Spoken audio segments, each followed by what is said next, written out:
All right, we're here to talk about it. Oklahoma versus Iowa State is here. Oklahoma is rolling back into Norman 4-0, and it feels like it's been a long 2 weeks with Oklahoma on the road, not having a home game. It's kicking off at 6 o'clock. Sooner Nation's pumped because tailgating's back on Lindsay Street. We actually have time to set up and put up real tailgates. I expect on my way in, walking up Lindsay Street to see tailgates all over the place. So I know y'all will be showing out. If y'all have a tailgate you guys want me to stop at, just let me know and I'll stop by and say hi to you guys. But before we talk about Oklahoma, Iowa State, giving you the predictions and breaking down what I think are the key for Oklahoma to go out here and win this game, I want to hear what y'all's thoughts are. So if you don't mind, go ahead and jump down the comments below. Let me know what y'all's thoughts are. And of course, the housekeeping. Make sure you hit that like and hit that subscribe button. It helps me continue to be able to bring you great content just like this.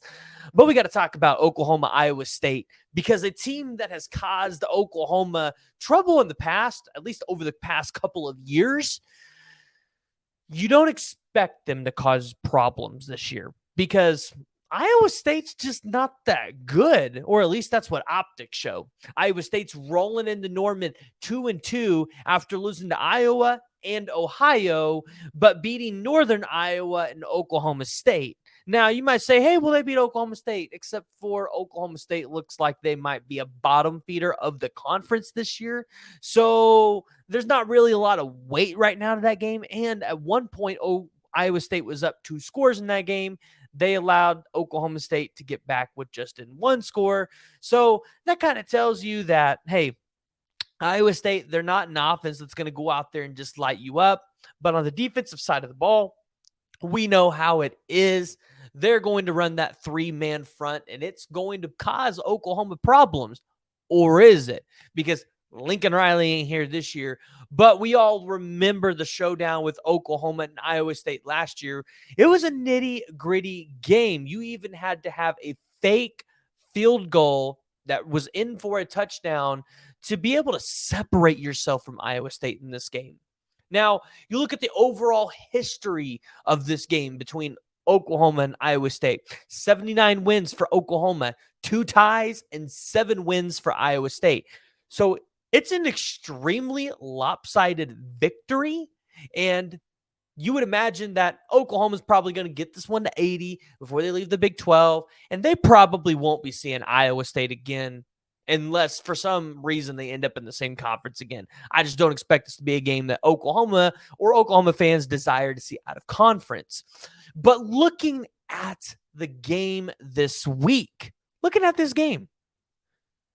Oklahoma is favored by 94.3% according to ESPN Analytics. They're only giving Iowa State a 5.7% chance to win in Norman. Now, a lot of people will remember Iowa State has beat Oklahoma and Norman before. So it's not out of the realm of possibility. And not like they have terrible quarterback play. Beck, 77 of 119, 897 yards, 7 touchdowns, 3 interceptions. Probably could take care of the ball a little better. Not over 1,000 yards yet. They don't really have an established rushing game, but neither does Oklahoma. So Oklahoma feels good to be able to come in here and say, we're going to be able to out-athlete you. And honestly, we're just clicking a little bit better than you. And so where, yes, in prior years, Iowa State's defense would have probably given you problems, that's not going to be the case this year.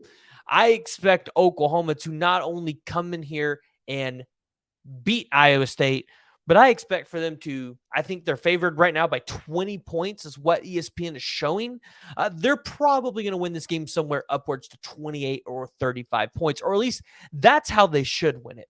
And that's kind of where we're going to dive into what do we need to see out of Oklahoma in this game. And really what you want to see from Oklahoma is you want to see them come in back to the house, back to the palace a week before Texas and not be sleeping, because the Oklahoma Sooners have the ability to come into this game, and I'm not going to say to lose it, but make it closer than it needs to be, because they have their eyes set on Texas. Remember, there's a lot of guys on this team that experienced the 49-0 shutout last year.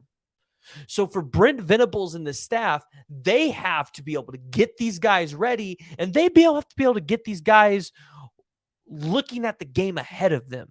That's Iowa State, not the game that's next week or the week after that. And so, looking at some keys for Oklahoma, what do we want to see? The first thing is you want to see the run game get established for Oklahoma. Whether that's finally Gavin Sawchuk and Javante Barnes being 100% and getting the majority of those carries, which is kind of what we thought would happen at the beginning of the season. Or whether it's going to be a package like what we've seen with Tawi Walker or Marcus Major. Or maybe you mix it up a little bit. You still put one of those two in, or you put both of them in, but you see what these freshmen have. Regardless, you really want to be able to establish a strong running game in this game, get a rhythm there, create some good run blocking schemes, and carry that into Texas. You have an opportunity where you don't have a good opponent in front of you. You can try to test some things out, but you got to catch rhythm in the running game this weekend so that when you go into Texas, you're clicking on all cylinders. Now, the next thing you want to see Oklahoma do is you want to see them clean up these penalties. You don't want to see Oklahoma go out here and do what they've been doing over the past couple of weeks and get anywhere in the range of 7 to 10 penalties. You want to see Oklahoma play a fairly clean game outside of what these refs might or might not call in favor of Oklahoma. I think the jury is still out on that. We'll have to see how this season goes.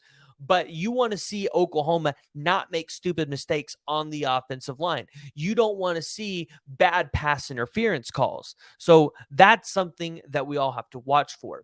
Additionally, the next thing you want to watch is you want to see the secondary improve a little bit more. And it's funny to say that because the secondary, I think, has got 10 interceptions.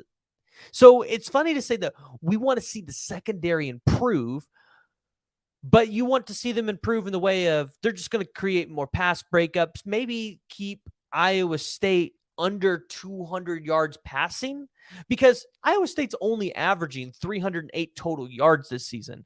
They're averaging 225 in the passing game and 83 in the run game. So this is going to be a game where I want to see Oklahoma hold Iowa State to 75 yards or less in the rushing game and 200 yards or less in the passing game. Right? You want to keep Iowa State probably in that 275 or under range for total yards. You don't even want to let them get to their averages because Iowa State's not that good. They shouldn't be able to compete with you. Now, for Oklahoma, they're coming into this game averaging 506 total yards, 349 through the air, and 157 through the ground. You would like to see Oklahoma get 400 through the passing game, 200 through the ground or more. And again, only let 275 yards go if you can only give that. If you can get under that, that'd be better. If you give more than that, that's where I'm like, all right, why? What happened? Now, Oklahoma's allowing 95.3 yards to the rush game. So that's why I said, hey, 75. Let's see if this defense can improve. We got to give them a challenge. We got to give them something to go out there and work for. Now, ideally, you don't expect Iowa State to come out here and score a lot of points, especially if they're not going to gain a lot of yardage. So this could potentially be a shutout for Oklahoma. I don't think it's going to be that way. Like I said, you want to see Oklahoma go out there, and you want to see Oklahoma win this by 28 or 35 points. So I think you're probably going to see this game somewhere in the realm of about 52 to 3 or 52 to 6. I'm probably going to call it a 52 to 6 game just because I think Iowa State could probably get 2 field goals on the board. They should be able to get that. I hope if Oklahoma goes in here and shuts out Iowa State, the hype going into that Texas game is going to be legitimate. Now, talking about that Texas game, we're not going to dive into it, but you would imagine Oklahoma rolls into that game 5-0. Texas rolls into it 5-0. Not only do you have Big Noon kickoff, because we know Big Noon will be there, but College Game Day will likely be there as well. And I believe this will be the first game of the year where Big Noon kickoff and College Game Day will be in the same place. So looking at Oklahoma, you're coming off 4 straight wins. You're on a hot streak. Your defense is playing really well. Iowa State does not look good. It's time for you to go out here and start challenging these teams. And you need to go out here and start beating them the way we expect you to do it. The keys for Oklahoma: establish a running game, get it in rhythm, eliminate your penalties. Secondary, really work on pass breakups, maybe even get a couple interceptions in this game. Prevent the receivers from being able to catch the balls over you or beating you on routes. I think that's definitely important. But guys, I want to hear from y'all. And if you guys are listening to this on Apple, Google, or Spotify, I know this one's a little bit shorter than normal. We don't have anybody on today to break this game down, but we're going to have people on after this game is played to recap this one. So we'll have a little bit of a longer episode there. But if you're listening to this on any of the podcast platforms, give me 5 stars, leave me a review. And if you're watching this on YouTube, y'all know what to do. The normal housekeeping. Hit that like, hit the subscribe button, and jump down in the comments below.